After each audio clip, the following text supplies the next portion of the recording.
काही ठिकाणं अशी असतात जिथे गेल्यावर मनाला एक वेगळी शांतता मिळते. त्रिधारा हे त्यापैकीच एक. निसर्गाच्या कुशीत काही निवांत क्षण घालवले, मंदिरात मनापासून दर्शन घेतले आणि नदीकिनारी बसून वाहणाऱ्या पाण्याचा आवाज ऐकत आयुष्याच्या धावपळीपासून थोडा विराम घेतला. या प्रवासाने आम्हाला फक्त एक नवीन ठिकाण नाही दाखवले, तर मनालाही सुंदर आठवणी दिल्या. चला, तुम्हालाही दाखवतो त्रिधारेचा हा सुंदर अनुभव.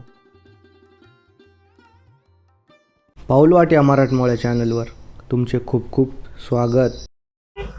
नमस्कार मित्रांनो, आजच्या या व्हिडिओमध्ये मी सुशील शहाणे आणि मी शुभम शहाणे तुमचं स्वागत करतो.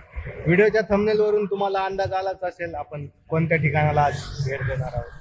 आपण परभणी जिल्ह्यातील एक प्रसिद्ध पर्यटन स्थळ त्रिधारा या ठिकाणी आलेलो आहोत. तर पाहूया त्रिधारा कसे आहे. चला मग. चला. परभणी शहरातून वसमत रोडने 10 किलोमीटर पुढे आल्यास ही भव्य कमान लागते. या कमानीतून 1 किलोमीटर मध्ये आल्यास ही दुसरी कमान लागते. या कमानीतून आत प्रवेशल्यास हा भव्य भगवा ध्वज नजरेस पडतो.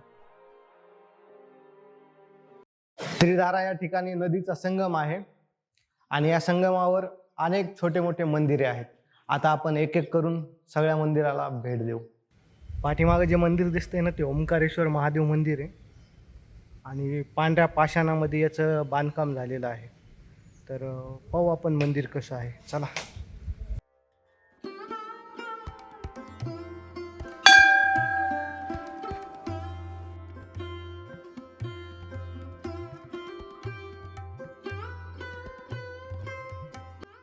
मी या ठिकाणची घंटा वाजवली. ह्या घंटानादानं जे कंपन झाले का, त्यातनं सगळी माझी निगेटिव्ह एनर्जी निघूनच गेली. इतक्या जोरात वाजला होता.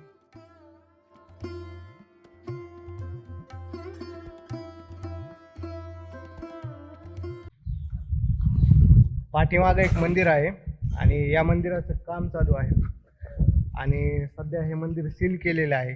भाविकांना मध्ये एंट्री नाहीये. दगडात कोरीव काम आहे. एकदम सुंदर असं काम चालू आहे आणि मंदिराच्या अगदी बाहेरच एक शनीची मूर्ती आहे. आता आपण त्याचे दर्शन घेऊ.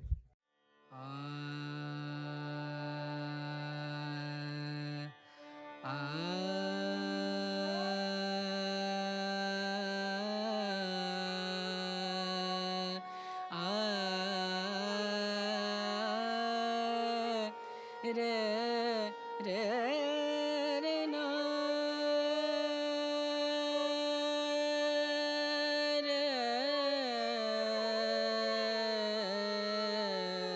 रे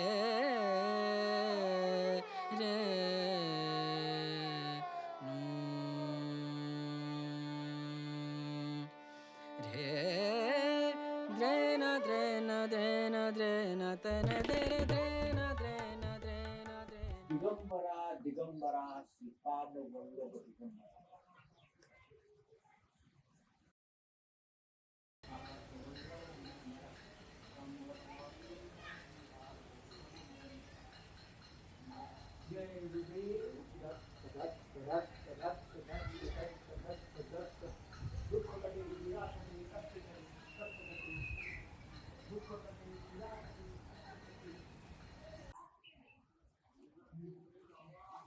दत्त मंदिरमध्ये भाविकांनी असे पाळणे लावलेले आहेत आणि माझ्या अंदाजाने लोक या ठिकाणी नवस करत असतील की मला मुलगा होऊ दे, मुलगी होऊ दे, आणि नवस पूर्ण झाल्याच्या नंतर हे असे पाळणे या ठिकाणी लावत असतील.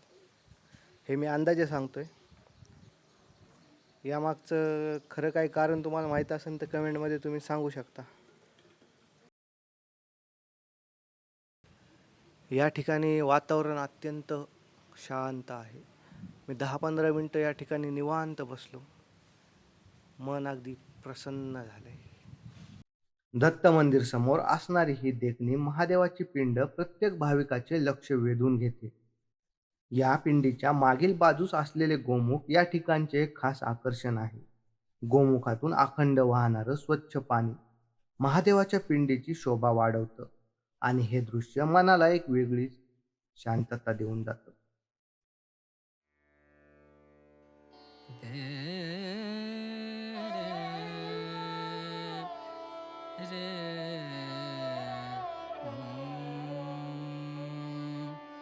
आई रे मिलन तो है, आई रे मिलन तो है, आई रे मिलन तो है.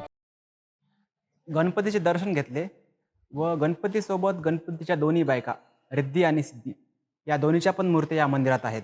आणि याआधी मी कधीच असं मंदिर पाहिलं नव्हतं. त्रिधारा म्हणजे 3 धारा एकत्र येण्याचे ठिकाण. पूर्णा, दूधना आणि कापरा या 3 नद्या याच ठिकाणी येऊन मिळतात व भाविक खूप श्रद्धेने या ठिकाणी भेट देतात.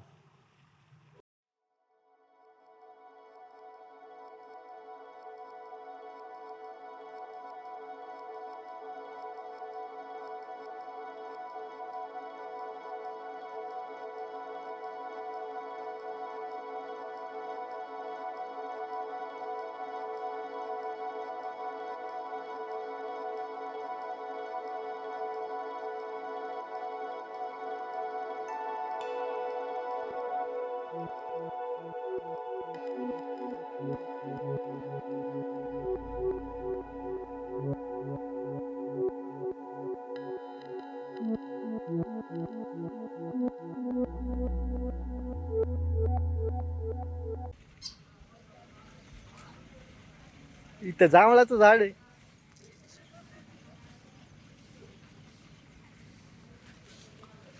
आणि हाताला जांभळं लागायचे.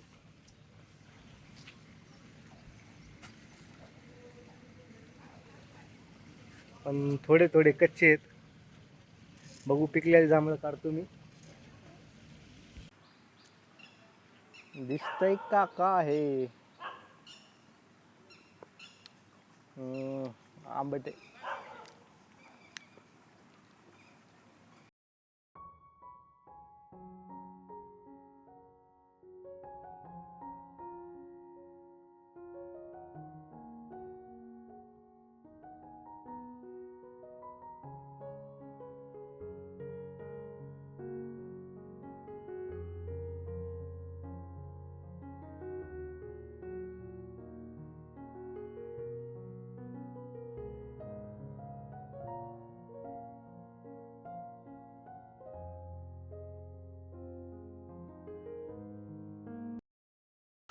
तर असे आहे परभणी जिल्ह्यातील त्रिधारा. हा व्हिडिओ कसा वाटला कमेंट करून कळवायला विसरू नका. आवडला असेल तर लाईक, शेअर आणि चॅनलला काय करायचं, सबस्क्राईब करून टाका. भेटूया पुढच्या व्हिडिओमध्ये. तोपर्यंत राम राम.